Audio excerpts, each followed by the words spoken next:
Hi friends, welcome to निर्भय BM3 channel. তো আজকের ভিডিওতে আমরা হিন্দু ধর্ম নিয়ে কথা বলবো। হিন্দু ধর্মের এর আগের ভিডিওতে আমরা স্রষ্টার স্বরূপ এবং এর একটি শ্লোক নিয়ে কথা বলছি। শ্লোকটির বিস্তারিত আমরা আলোচনা করছি। তো আজকের ভিডিওতে আমরা স্রষ্টার স্বরূপ এর ভগবান ও অবতার নিয়ে কথা বলবো। ভগবান ও অবতার, ভগবান রূপে স্রষ্টার স্বরূপ মহামায়া, ভগবান রূপে স্রষ্টার স্বরূপ।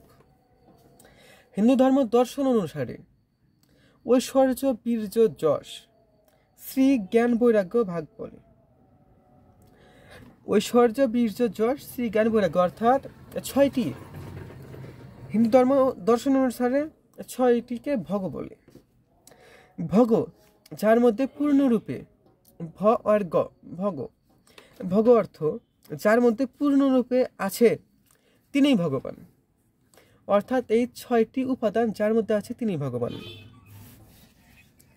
বিষ্ণু পুরাণে বলা হয়েছে, যিনি ভূতগণের উৎপত্তি, বিনাশ, পরলোকে গতি, ইহকালে আগমন এবং বিদ্যা অবিদ্যা জানেন, তিনিই ভগবান। ঈশ্বরকে যখন এই ছয়টি গুণের অধীশ্বরূপে কল্পনা ও আরাধনা করা হয় তখন ঈশ্বরকে ভগবান বলা হয়। এই কথাটি শ্রীমদ্ ভাগবত পুরাণের 6.5.69 নম্বরে লেখা আছে। বৈশিষ্ট্যগত দিক থেকে ভগবান গুণময় এবং অশেষ রূপের আধার। তিনি রসময়, ভগবান আনন্দময় এবং অনেক দয়াময়। তিনি তার ভক্তদের বিভিন্নভাবে কৃপা করেন। ভগবানের মধ্যে ভক্ত তার অভীষ্ট প্রত্যক্ষ করতে পারেন।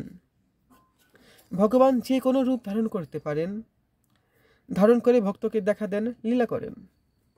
তিনি প্রয়োজনে দেহের ন্যায় দেহধারী হয়ে তপস্যা, ধ্যান, প্রার্থনা ও সকল সুখ ভোগ করেন। আবার ঈশ্বরাবেশে অপ্রাকৃত লীলা, দাবানল পান, এক হাতে গোবর্ধন পর্বত ধারণ, পশু পাখি লালন, কঠোর তপস্যা করে সকলকে মুক্ত করেন। আমরা মুক্ত হই ভগবানকে দেখে, ঈশ্বরকে দেখে। আমরা ঈশ্বরের আরাধনা করি, নাম স্তুতি করি, আনন্দ পাই তার কথা শুনে, এবং ঈশ্বর নিজেও সকলের মঙ্গল করেন। সামান্য দেহধারী হয়ে ভক্তের ডাকে সাড়া দেন ঈশ্বর ভগবান। ভগবান তার কাছে আসেন, প্রয়োজনে ভক্তের বোঝা তিনি বহন করেন। মোট কথা, ঈশ্বর যখন জীবকে দয়া করেন তখন তাকে বলা হয় ভগবান। অর্থাৎ ভগবান কাকে বলে? প্রথমত যার মধ্যে এই ছয়টি গুণ আছে, ঐশ্বর্য, বীর্য, যশ, শ্রী, জ্ঞান, বৈরাগ্য, এই ছয়টি গুণ আছে, তিনি ভগবান। এবং ঈশ্বর যখন জীবকে দয়া করেন তখন তিনি ভগবান। দুইটার সংখ্যা আমরা জানলাম। এখন আমরা অবতার রূপে স্রষ্টার স্বরূপ সম্পর্কে জানব। হিন্দু ধর্মে অবতার বলতে কোনো বিশেষ উদ্দেশ্য সাধনে স্বেচ্ছায় নিরাকার ঈশ্বরের জীব বা সাকার রূপে পৃথিবীতে আবির্ভূত হওয়াকে বোঝানো হয়েছে। এ সকল অবতার সর্বজন শ্রদ্ধেয় ও অতি লৌকিক ক্ষমতা সম্পন্ন। অবতার শব্দটি তৎসম অর্থাৎ সংস্কৃত শব্দ, যার অর্থ হচ্ছে কোনো বিশেষ উদ্দেশ্যকে সাধন করার জন্য সামনে রেখে জীব রূপে পৃথিবীতে বা মর্তে ঈশ্বরের অবতরণ। দুষ্টের দমন ও শিষ্টের পালন এবং ধর্মের রক্ষার জন্য ঈশ্বর নানা রূপে পৃথিবীতে আবির্ভূত হন বা নেমে আসেন। যেমন নৃসিংহ, রাম, শ্রীকৃষ্ণ প্রভৃতি ঈশ্বরের অবতার।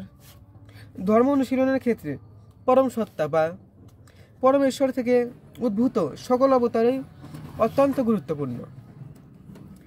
শ্রীমদ্ ভাগবত পুরাণে বলা হয়েছে, ভগবান বিষ্ণু অনেকবার অবতার হিসেবে বিশেষ উদ্দেশ্য নিয়ে পৃথিবীতে এসেছেন।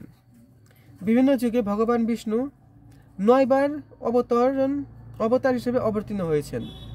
কলিযুগের শেষে তিনি কল্কি রূপে 10ম অবতার হিসেবে অবতীর্ণ হবেন, দশম অবতার হিসেবে অবতীর্ণ হবেন।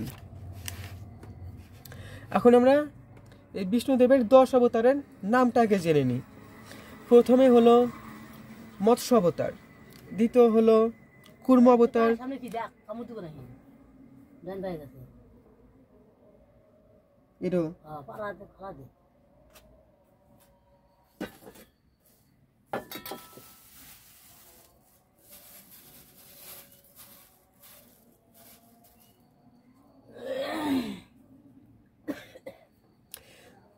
প্রথমে হলেন মৎস্য অবতার, দ্বিতীয় হলেন কুর্ম অবতার, তৃতীয় হলেন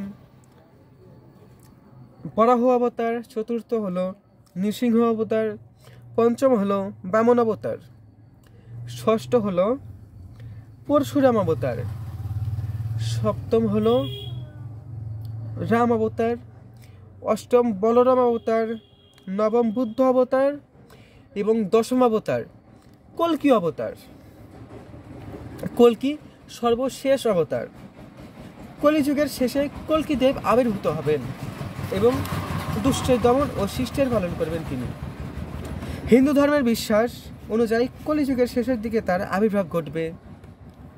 স্রষ্টার স্বরূপ সম্পর্কে সব শেষে আমরা বলতে পারি যে, একটা সংক্ষিপ্ত বক্তব্যে আমরা আসতে পারি যে ব্রহ্মরূপে স্রষ্টা নিরাকার নির্গুণ। ব্রহ্ম যখন জীব ও জগতের উপর প্রভুত্ব করেন তখন তিনি ঈশ্বর। ঈশ্বর নিরাকার, তবে প্রয়োজনে সাকার রূপ ধারণ করতে পারেন। ঈশ্বর যখন ভক্তের ডাকে সাড়া দেন, ঈশ্বর যখন ভক্তের ডাকে সাড়া দেন, তার কাছে আসেন, তার নানা রকম লীলা করেন, তখন তাকে বলা হয় ভগবান। আবার মঙ্গলকর কোন উদ্দেশ্য সাধনের জন্য ঈশ্বর যখন জীব রূপ ধারণ করে পৃথিবীতে অবতরণ করেন, তখন থেকে বলে রাম অবতার। ব্রহ্ম, ঈশ্বর, ভগবান ও অবতার আলাদা নয়, একজন। এ হচ্ছে একই সর্বশক্তিমান স্রষ্টা বা ব্রহ্মেরও ভিন্ন ভিন্ন প্রকাশ। ব্রহ্মেরও ভিন্ন ভিন্ন প্রকাশ। তো গাইস, আজকের ভিডিওতে এই পর্যন্তই। তো আজকের ভিডিওতে আমরা জানলাম যে ভগবান রূপে স্রষ্টার স্বরূপ সম্পর্কে কিছু তথ্য এবং অবতার রূপে স্রষ্টার স্বরূপ সম্পর্কে কিছু তথ্য, এবং আমরা 10 অবতারের নাম জানছি। এবং এরপরের ভিডিওতে আমরা এই 10 অবতার সম্পর্কে আরও বিস্তারিত জানার চেষ্টা করব এবং সৃষ্টির মধ্যে শৃঙ্খলা প্রতিষ্ঠায় স্রষ্টার অবদান সম্পর্কেও জানব। তো গাইস, আজকের ভিডিওটি কেমন লাগলো তোমাদের কমেন্ট করে জানাও। যদি ভিডিওটি ভালো লেগে থাকে অবশ্যই একটা লাইক করো এবং সাবস্ক্রাইব করো নির্ভয় এডুকেশন BM3 চ্যানেল, এবং অবশ্যই ভিডিওগুলো শেয়ার করতে পারো তোমরা নিজেদের বন্ধুদের সাথে।